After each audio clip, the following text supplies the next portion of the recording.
What's going on, everybody? Welcome back to the Going the Distance podcast presented by ImmaculateSports.com, Twitter at ImacSports, Instagram is also at MacSports. TikTok, YouTube, Immaculate Sports. It's episode 287, and we got a weekend of baseball under our belt. It's going to be all baseball today. Excited to just talk about some of the big games that happened this weekend. Yeah, it'll be a quicker episode than last week. Our inaugural power rankings of the season, top 15. And then as we always do, when the first, half week of games has gone on, 5 overreactions because it's the best time of the year to just say crazy stuff. As well as our normal weekly awards, player, pitcher, rookie of the week. Good to have those back. We'll get right into the opener. I'll let you go ahead and go first because something was very on brand for Immaculate Sports last night with Michael Soroka. Don't get me wrong. It was fun to watch that first series of A's baseball again, even if we haven't won a game yet. Just taking a lead tonight against Atlanta is shocking. But what we did have was an immaculate inning yesterday. Mike Soroka was dealing against Detroit, 5 innings shut, 10 Ks, but it was his last inning that was immaculate. Just straight up junk from Soroka, curves and slurves and cutters, and just good to see him back and healthy and pretty quickly getting our first immaculate inning of the season. Yeah. Baseball season means a whole bunch of different things. And one of my favorite things with baseball season is watching teams that just play good baseball. And the Guardians and Brewers have done exactly that so far. Both of them have played – the Brewers played – the White Sox to start off the season. So maybe not the toughest opponent, but the Guardians have definitely played 2 tough opponents in the Mariners and the Dodgers. And just the way that they've managed their bullpens, they've hit with runners in scoring position, they've stolen bases when it matters. It's been fun to watch those 2 teams. And I think when a team plays good baseball like that, it's very easy to, I wouldn't say root for them, but to watch them win and be okay with them winning as well too, instead of, what some people say like unethical baseball teams like the Yankees or whatever, just like striking out and hitting homers. I'm okay with that as well too. I'm a purist, but the Guardians Brewers play a fun brand of baseball, and they've been really good to start the season. Also, just general pitching performances. There hasn't been anything crazy yet, but I always like, going throughout the season and rewatching, some really good pitching performances from some young pitchers that we, haven't seen a ton. Bubba Chandler's making his first start today. Andrew Painter's making his first start today. Shane McClanahan's making his first start today as well too. So hopefully those guys all turn out good performances. Some of them are through it right now, but just good to have it back. And we'll get right into the weekly awards, starting off with the player of the week. I guess this is technically our league MVP, Cy Young, and rookie of the year right here. So get us started with the player of the week. Who'd you choose? There were a lot of crazy nights, singular nights of great hitting and pitching too. But I decided to go with Joey Wiemer for my player of the week here. He reaches safely in his first 10 at-bats, and the Nationals are 3-0 when he starts. He just got cut by Miami, but he's hitting 8 for 10 with 2 homers and just an absolute workhorse for Washington right now. Yeah, Joey Wiemer is my player of the week as well too. Probably the most ridiculous player of the week that we've ever seen. He was batting 1,000 going into last night's game, and he still had 2 hits. Obviously, it brought his average down to 800, but he's 8 for 10 on the season, a triple, 2 homers, 4 RBIs, 3 walks, no Ks. Obviously, there's no place that you could bet on this, who was going to be our player of the week, but this might have been a guy who wouldn't have even been in like the top 1,000. Definitely not. And that's pretty ridiculous to say. Joey Wiemer, shout out to you for being the MLB MVP throughout the first 6 days of the season. What about pitcher of the week? Great options here too, like the Toronto guys destroying the A's, Christopher Sanchez, but I went with Emerson Hancock. 6 no-hit innings for Seattle, 9 strikeouts in that blowout game against Cleveland. I had this on in the background the other night, and the game went by so quickly. Like Brendan Donovan homered in the 3rd, I remember that, and then bam, just like that, it's like 6-0. Cleveland was just getting their first hit, and just really good stuff from Emerson Hancock. This is supposed to be a guy who may be on the verge of losing a starting job for Seattle, and I don't think so anymore after that. Yeah, Emerson Hancock was really good. There wasn't really any crazy dominant performances. I don't think we saw anybody go past 7 innings. So I went with the guy who I guess was the most shocking pitching performance for me, and that's Lance McCullers, who had a really good start for the Houston Astros last night. 7 innings, 4 hits, 1 earned run, 1 walk, and 9 strikeouts against the Boston Red Sox. Lance McCullers dealt with injuries pretty much last 7 years, it feels like now at this point, and to see him, throw 90 plus pitches on his first start of the season and shut down a really good lineup in Boston, that is a lot. So good job to Lance McCullers. And hopefully for his sake, he's back and healthy and spinning the curveball as he does when he's gone. The rookie of the week, I think this one's a little bit more straightforward here. This is looking like an absolutely insane class of rookies. I think that there's no wrong answer here. On paper, right? Stewart and McGonigal are on base machines. The pitchers are throwing absolute gas, but I feel like we got to go with Chase DeLauter here. We've been waiting so long for this guy to get the call, and he comes through big time. 2 homers on opening day. He hits the game winner on Saturday night, too. 4 homers this week. Looking like the most powerful hitter on this team right now. Yeah, Chase DeLauter, rookie of the week for me as well, too. Like you said, there's a bunch of different guys, but this guy kind of stands out above the rest. Leads the MLB in homers right now. I know it's only been a few days, but some big homers in there as well, too. His homers came against Logan Gilbert, George Kirby twice, I think, and then Andres Munoz. So pretty crazy for your first 4 homers to come against those 3 guys. Just a really good series for DeLauter, and now playing against the Dodgers as well, too. Probably talk about him at some point in our overreactions, or at least his team maybe. As we get into our top 15 power rankings, I didn't have a ton of analysis for all of these because we talked about all these teams in super deep length less than or a week ago now at this point. So we'll just get started. Number 15. Who do you have and why? I got the Texas Rangers at 15 over a couple AL Central teams that do play good baseball. Cleveland and KC did not make my list. Kind of just how I did it last year. If I don't trust your lineup, I'm just not going to trust you as much. But Texas, the pitching has been great. Even the bullpen in extra innings against Phillies, maybe their biggest weakness, looked pretty good. Nimmo, Jake Berger have been good, and they just beat Baltimore. So they make the list for me. Number 15 is where I went, Cincinnati. Good rotation. I know they're hurt right now. Brandon Williamson's kind of got hit up today in his first start of the 2026 season. But this is a good team. I don't know if they're a playoff team. That's why they're 15 and not 13 or 14. But Cincinnati just makes the list at 15. Number 14.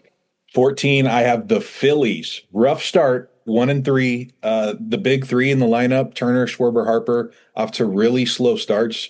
And outside of Christopher Sanchez, the pitching has been rough too. They just lost 13-2 to Washington. So I had to drop them. Maybe it's too far. We'll see in 2 weeks from now. I put Houston as my number 14 team. Jordan's been really good to start. The offense in general has been really good to start. The bullpen is still the thing that scares me, though. No Josh Hader right now. Probably will hurt, as it kind of did against or for them against the Angels in the opening weekend. Off to a good start, though. Number 14. On to number 13. 13 is where I have Houston. And a lot of the same things you were saying about the offense have been great. They've scored 30 runs so far. When healthy, the lineup looks like they can actually do some damage this year. It's just probably not sustainable. It's the veterans that have been carrying them. Altuve, Jordan, Christian Walker, even like you mentioned earlier, McCullers, big moments for these guys. But can they do it all year? I'm not sure. Number 13 is where I put Boston. Not the greatest start to the season, but they'll be fine. The lineup should be good. Like I mentioned, outside of the 8-9 inning guys, in the bullpen, it could be a little scary, but they got a good roster around that. So I think they're a fringe playoff team. Number 12. Number 12, I got the Cincinnati Reds. I did move them up way further than originally because they've been one of the most exciting teams to watch. 3-1. They've only given up 10 runs. And if you were to tell me Brady Singer was like the only guy in the rotation through 4 games that didn't look unhittable, I would have said these guys were going to be on an absolute roll. Lineup's pretty streaky. I'm sure they're happy to have Sal Stewart there too on my fantasy team. I'll send it to you after we're done today. I got to show you. Number 12 for me is where I put Kansas City. I was a big fan of this team going into the season, had them making the playoffs. I still hold that same regard for them right now. A lot of underrated hitters, some good starting pitching in there, and then the back end of the bullpen. Even with a shaky Estevez, I think we'll be just fine. So Kansas City, number 12. Number 11. At 11's where I got the Boston Red Sox. They've been completely shut down so far. So it's hard to blame Sonny Gray or Ranger Suarez. They're still above Houston for me, but they did look pretty overmatched against them too the other day. Number 11 is where I put the Philadelphia Phillies. Obviously, a slow start. I'm not panicking. We know what the lineup is. We know what the rotation is for the most part. They'll be fine. They'll probably win close to 90 games. Number 10. Number 10, the Chicago Cubbies, 2-2 at home against Washington and LA. Not exactly what I was expecting from them. So they're going to start off at 10 here. Maybe it's just a bad start, but there is another team in the division that did not choke against some bad teams. Number 10, the Baltimore Orioles. Not the greatest start for the lineup that we expected, but Pete Alonso did just hit his first homer with them like about 10 minutes ago now at this point. Offense should be fine, and the pitching staff looks way better than it did last year. So I feel confident in them winning more than 75 games. Number 9. Yeah, number 9, I got Baltimore here. They're also 2-2, and the pitching is clearly better. I agree with you. I do expect the offense to eventually click here, so I'm not complaining. You would just hope they could score some more runs against a team like Texas, but it does look like they're starting to get hot. Number 9 is where I put Atlanta. A lot of people were scared of them early in the year. I'm not scared of them, even with the start. The start's been fine, but some injuries that they had in spring training were scaring people away. I like the lineup. I think they have a ton of guys in the minor leagues that they can call up to pitch for them as well, too. And the back end of the bullpen, Suarez and Iglesias, is very good. Number 8. Number 8, the Detroit Tigers, another 2-2 team. And yes, those 2 wins were Skubal and Framber Valdez, but that's the point of the team, right? That's what they're supposed to do. McGonigal has been the perfect spark to the middle of the lineup. I think they are going to be pretty good here. Number 8 is where I put the Milwaukee Brewers. This is a team that'll probably rise up the rankings as we go on. As of right now, I don't want to give them too much credit because it is super early in the season. I think they're really good. Like I said, they're a fun team to watch, and I think they'll win a lot of games this year. Number 7. Number 7 is the Atlanta Braves for me, and they have been very hot. Maybe the A's and the Royals are just kind of ice cold right now, lineup-wise, but they have only given up 6 runs with a pretty makeshift rotation, other than today with their lefty. Suarez, is that his name? Mm-hmm. Yeah, that was like the one guy I wasn't really sure about, but the lineup is always good when Acuna is at the top. The bullpen's elite. So far, I got no worries compared to a team like Philly. Number 7 is where I put the Cubs. Rough first series against the Washington Nationals. Not something you expected for them to lose a series, but the lineup looked fine. The rotation will be fine, and I think the bullpen will be fine as we go on as well, too. I'm not worried about the Cubs at all. Number 6. Number 6, the New York Mets, 3-1. And you can tell the difference right away in the bullpen with these guys. Other than, I think it was Richard Lovelady who lost a game the other day. Other than him, the bullpen has been completely changing the identity for the better of this team. Plus, it helps having Lindor, Soto, Louis Bob all hitting very well. Number 6 is where I put the Detroit Tigers. Like you said, the only 2 wins have came from Framber and Skubal, but those are guys that you expect when they're pitching. You're going to win their starts like 80, 90% of the time. Outside of that, if you find a way to, win half your games or just 35, 40% of the games from the other 3 starters, you'll be good. And I think the lineup's a bit better than it was last year, especially with the hot start from McGonigal. Number 5. At number 5, I got Seattle. I was worried at first. They blew 2 games to Cleveland. I know Dilly was very upset. I watched one of them with them, the extra innings one. But they've locked back in. Obviously, that 8-0 win I talked about at the beginning. They win a 1-run game against New York. It's an elite pitching staff. And the lineup is so much deeper with Brendan Donovan at the top. Number 5 is where I put the Yankees, maybe a bit lower than what other people will have them. But I do think there are some better teams than them in the league. Regardless, the lineup's really good. The rotation kind of scares me with the 4-man rotation, but I like all the arms. And I just don't love the fact that they went to Paul Blackburn in the eighth and ninth inning last night against the Seattle Mariners. I know it's game 4, game 5 of the season, but probably not going to work out to you pretty, often if you're putting Paul Blackburn in those type of moments. So I do have They got team in the guys division too. above them. Yeah, who knows? Just early in the year stuff. Number 4. At number 4, I have the Milwaukee Brewers, plus 18 run differential. They already got a crazy comeback win in the books. Kyle Harrison looks like an elite pitcher.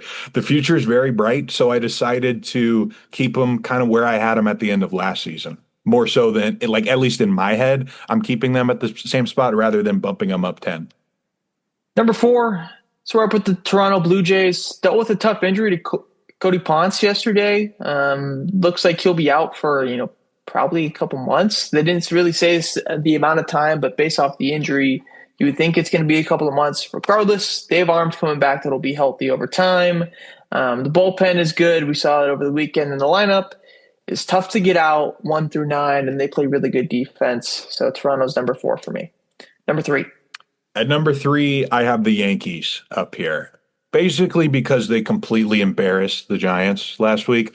They got a 3-1 record with only 3 runs against right now. It's hard to find a lot of negatives after the one that we already talked about because they've done it all on the West Coast too. So pretty good stuff. I'm sure this was even a little better than they expected to look so far, even though they lost to Seattle. Number 3, the New York Mets. The lineup looks really good, 1 through 9. I don't really think they have an easy out anywhere. The rotation is all serviceable 1 through 5, and the bullpen good in the back end as well too. The Mets are going to score a lot of runs and win a lot of games this year. Number 2. Number 2 is Toronto. Hopefully yesterday didn't throw off all of their momentum because I think that Cody Ponce injury caused most of the chaos in the loss to Colorado and ends their perfect start because that A series was incredible. And it was so frustrating to watch that series too because they looked so comfortable in those situations. Even down in extra innings, the lineup came through. Cease and Gosman look unbelievable. It's going to be a really good team. So similar with the Milwaukee strategy, I didn't see enough to drop them yet. This is kind of where we had them at the end of the year because they won the AL. Number 2 is where I put Seattle. If Emerson Hancock's giving you 6 no-hit innings, like this team is going to be really, really good. The bullpen, anywhere, anytime, is going to be fine. And the lineup is deeper than before. I know, Leo Rivas as your starting shortstop probably isn't the greatest, but J.P. Crawford's hurt, and they just gave $96 million to a player who hasn't played in the big leagues yet. So Cole Emerson is coming soon. Seattle's going to be really good. They will be fine. And with their farm system, they'll probably run the division for quite a while. Number 1, we both know who it is. It's the Doyers, L.A. They just swept Arizona. The only thing is you would like such an expensive lineup to score a little bit more, but this is still the team to beat in Major League Baseball for a very long time to come. Shohei, first start tonight too. Also on the fantasy team. Nice. Yeah, the lineup hasn't been as good as what you might have expected the Dodgers to be in the first 5. Obviously, we're not panicking there. I do think it's funny how they handle Roki because they understand that if they have him in AAA starting games, he's just going to get people out by just throwing the splitter because nobody's ever seen a pitch like that. But if he pitches in the MLB, he'll learn how to use his fastball and some other pitches as well too to get outs. And they're just able to experiment with him as a guy in their starting rotation, even though he's not really an MLB starter right now, in my opinion. That just shows you how good they are, that they're confident enough in the other 4 games of the series of the rotation that they're going to win enough to win the division, win 100-plus games, and be fine once we get to October. Dodgers are really good. Bullpen's really good. They're going to win the most games in baseball this year, and that's not an overreaction by any stretch of the means.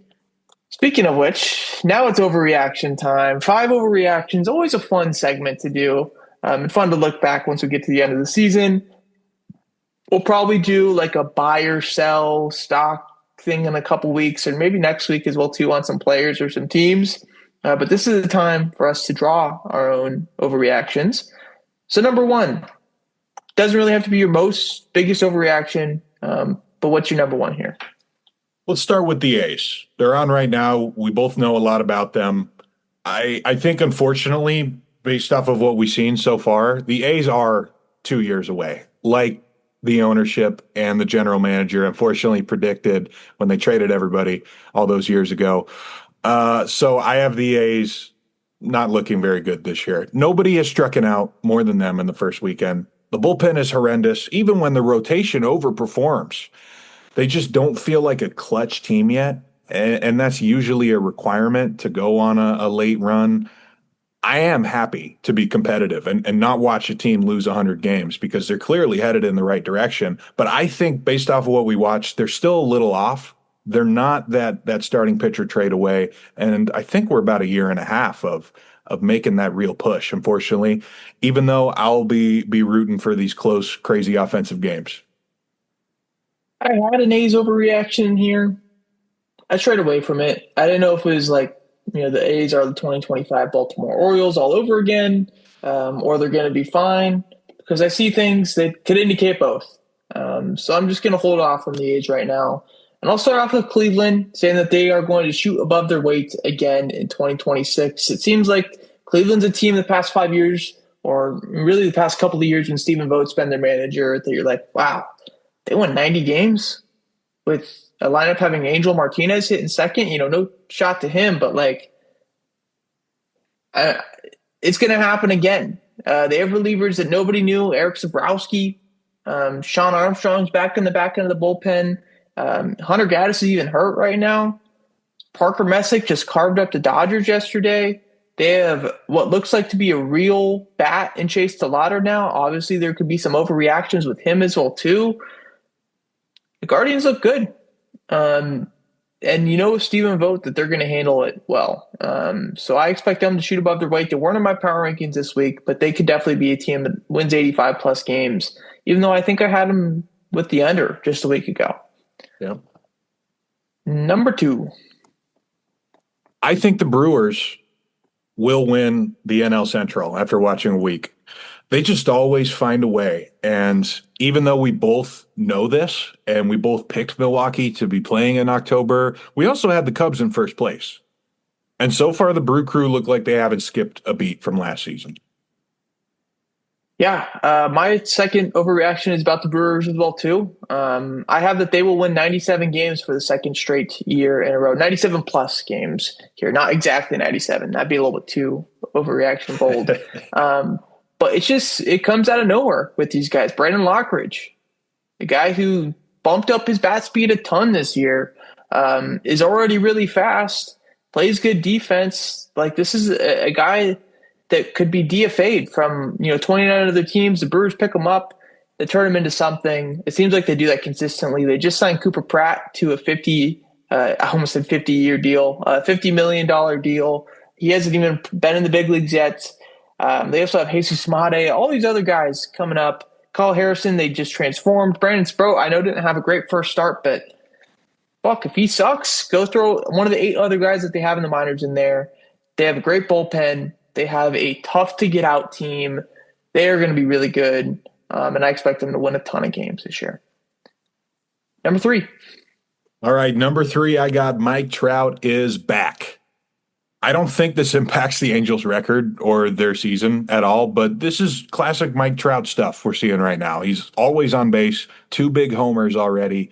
The eye is still elite. That's one of the things we worry about with him striking out. And he's even stealing bases. We just need this guy to stay healthy. He will definitely be an all-star. He'll definitely put up some crazy numbers. I don't have an exact overreaction, but I just said Mike Trout's back, baby. I have something about the Angels here as well, too. It's not specifically to Mike Trout, although I would love to see him play really well. Him playing in center field, I don't want to say nostalgic because it only happened like a couple years ago, but it is very good to see him play in center field again. My overreaction with the Angels is that they finished top 5 in homers in the MLB. They have a ton of guys that hit for power, and maybe he's just playing in the Crawford box this past weekend. But Zach Neto, Mike Trout, Josh Lau, Yohan Moncada, Jorge Soler, Nolan Chanwell hit 2 homers. He's not usually a guy who homers. And even Joe Adell hasn't homered yet. Logan O'Hoppe hasn't homered yet. They're going to hit a ton of homers. Will it be a good baseball team? Probably not.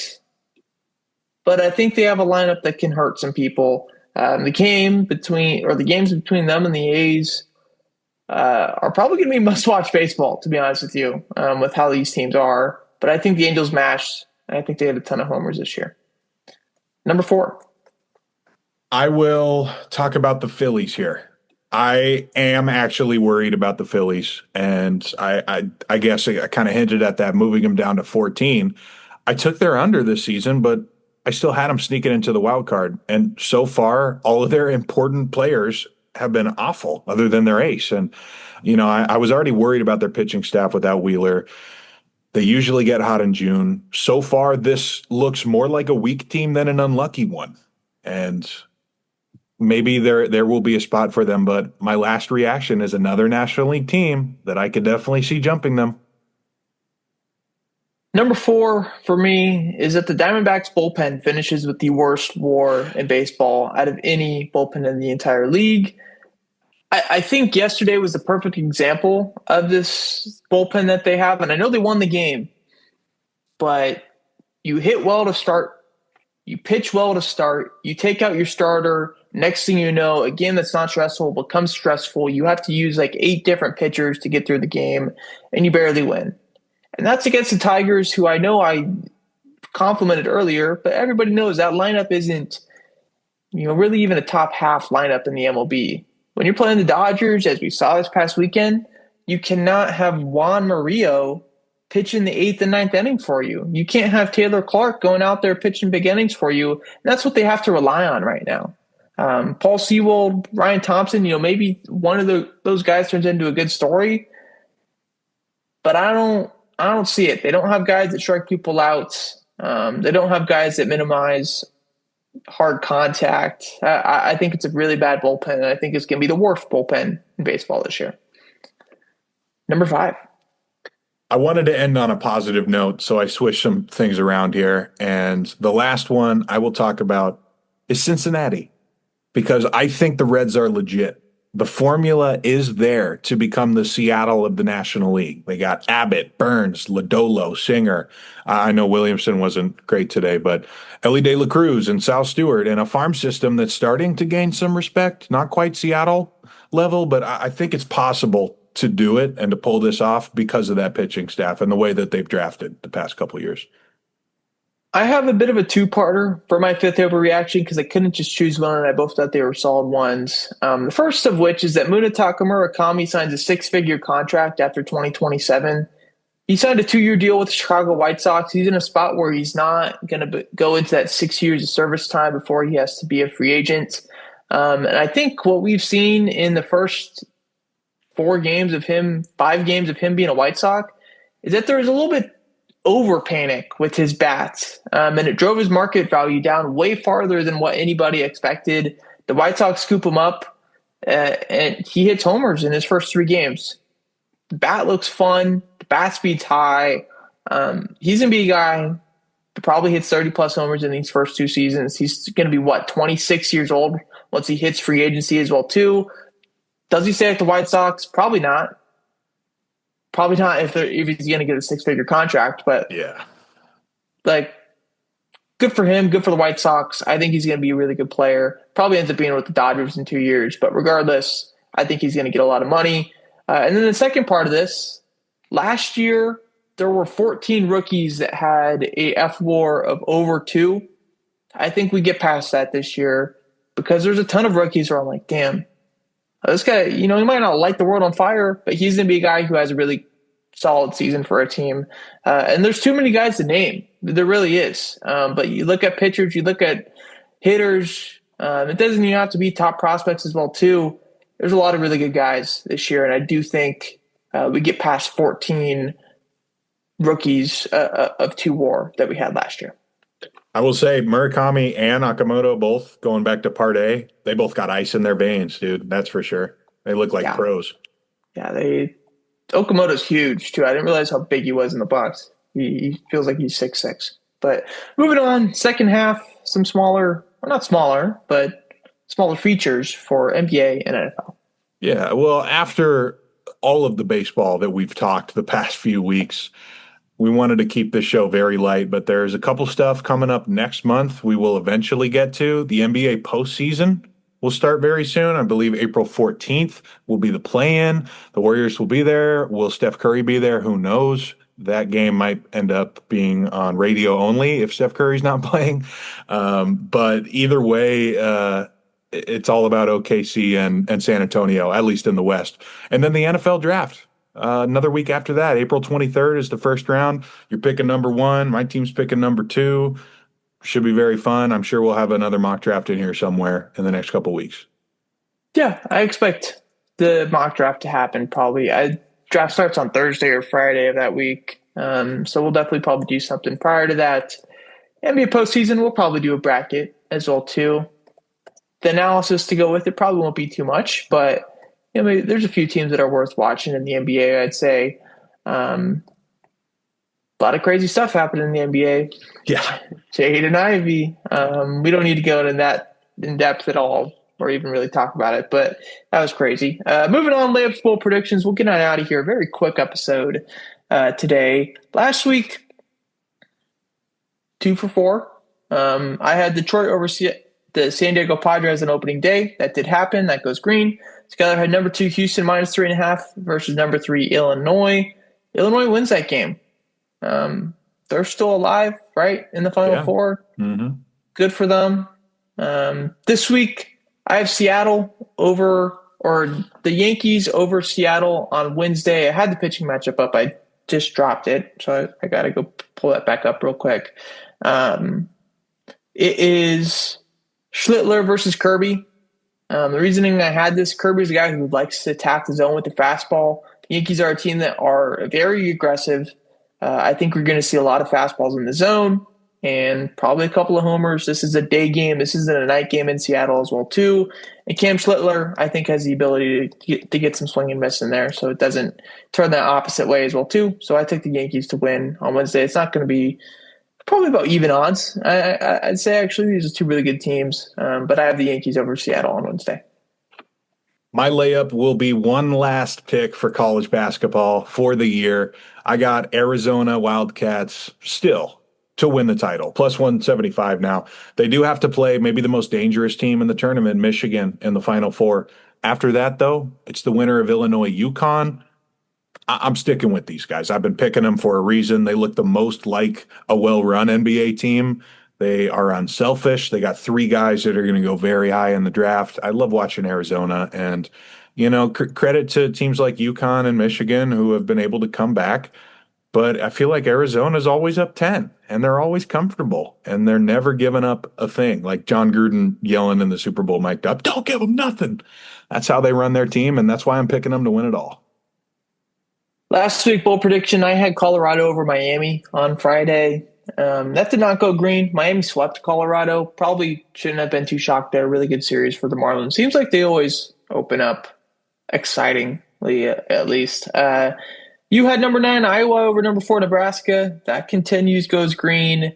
Crazy. This week, Tampa Bay over Milwaukee tomorrow. That's Drew Rasmussen versus Jacob Mizorowski. So probably should be some plus odds for the Rays. Rays usually a team that handle velocity really well, not trying to do too much. Really exemplified by the guy who they lead off all the time, Yandy Diaz. I think they'll be fine. I think they'll put up runs against Miz. And they have a back end of the bullpen that can compete with the Brewers as well, too. And I think Rasmussen is still one of the more underrated pitchers in the MLB. So Tampa Bay over Milwaukee tomorrow. My bold prediction will be A's baseball. Friday night is the home opener against Houston, and I really hope this won't be for our first win of the season. They are up against Atlanta, like we were saying right now. But either way, they really need, the A's at least, they really need to prove me wrong. Just put on an absolute show at home on offense. They have not been really up to par based off of where the projections have been with the power numbers.